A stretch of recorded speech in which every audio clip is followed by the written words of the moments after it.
अपने विवादित बयानों के लिए अक्सर सुर्खियों में रहने वाले सैम पित्रोदा ने आज अंतर्राष्ट्रीय कांग्रेस के चेयरमैन के पद से इस्तीफा दे दिया है। कांग्रेस अध्यक्ष मल्लिकार्जुन खड़गे ने उनका इस्तीफा स्वीकार भी कर लिया है। चलिए आपको बताते हैं सैम पित्रोदा ने इस्तीफा क्यों दिया। सैम पित्रोदा किसी जमाने में राजीव गांधी के सलाहकार भी रहे हैं। चलिए जानते हैं पूरी खबर क्या है। लेकिन उसके पहले अगर आप हमें फेसबुक पर देख रहे हैं तो हमारे पेज को लाइक करें। अगर आप हमें यूट्यूब पर देख रहे हैं तो हमारे चैनल को सब्सक्राइब करें।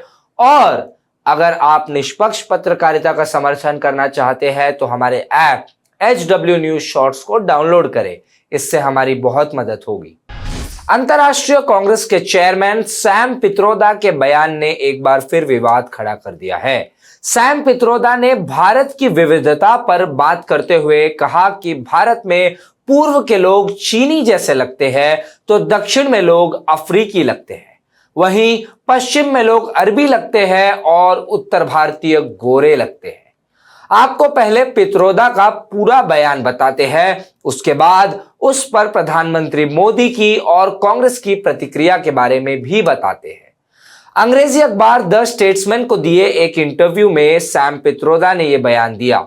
उन्होंने कहा कि हम भारत जैसे विविधता से भरे देश को एकजुट रख सकते हैं, जहां पूर्व के लोग चीनी जैसे लगते हैं, पश्चिम के लोग अरब जैसे दिखते हैं, उत्तर के लोग गोरों जैसे और दक्षिण भारतीय अफ्रीकी जैसे लगते हैं। इससे कोई फर्क नहीं पड़ता, हम सभी बहन भाई हैं।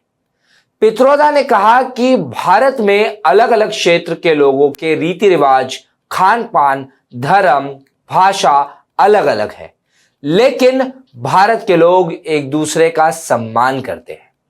जैसे ही यह बयान आया, बस कुछ ही देर में इस पर प्रधानमंत्री मोदी का बयान आ गया। प्रधानमंत्री मोदी ने तेलंगाना के वरंगल में सैम पित्रोदा के विवादित टिप्पणी को लेकर राहुल गांधी पर निशाना साधा। आपको सुनाते हैं प्रधानमंत्री मोदी ने क्या कहा। मेरा सवाल है और आप तेलुगु में बोलने के बाद मुझे जवाब देना। क्या हमारे देश में ये शहजादे, मैं बहुत गुस्से में हूं आज दोस्तों, मुझे कोई गाली दे मुझे गुस्सा नहीं आता है, मैं सहन कर लेता हूं, लेकिन आज शहजादे के फिलोसोफर ने इतनी बड़ी गाली दी है जिसने में गुस्सा भर दिया है। कोई मुझे बताइए, क्या मेरे देश में चमड़ी के रंग के आधार पर लोगों की योग्यता तय हो जी? क्या चमड़ी के रंग का खेल शहजादे को किसने इजाजत दी है? संविधान सर पे लेकर के नाचने वाले लोग चमड़ी के रंग के आधार पर मेरे देशवासियों का अपमान कर रहे हैं। शहजादे, आपको जवाब देना पड़ेगा। चमड़ी के रंग के आधार पर मेरे देशवासियों का अपमान मेरा देश सहन नहीं करेगा और मोदी तो कतई नहीं करेगा। अब आपको बता दें कि कांग्रेस नेता जयराम रमेश ने भी इस बयान पर सफाई दी है। आपको सुनाते हैं जयराम रमेश ने क्या कहा। सैम पित्रोदा द्वारा भारत की अनेकताओं को जो उपमाएं दी गई हैं वो बिल्कुल गलत है, दुर्भाग्यपूर्ण है और अस्वीकार्य है, बिल्कुल अस्वीकार्य है।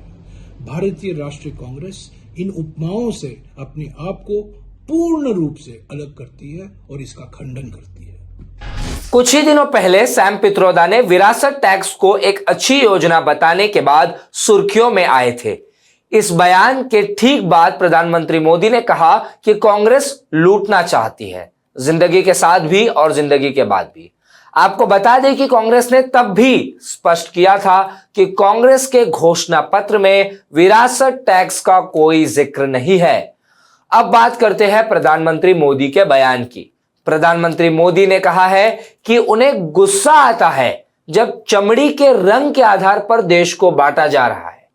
प्रधानमंत्री के इस बयान से हर कोई सहमत होगा, लेकिन क्या वो बयान देश को बांटने वाला नहीं था जब मोदी जी ने कहा कि आग लगाने और हिंसा फैलाने वाले लोगों को कपड़ों से पहचाना जा सकता है?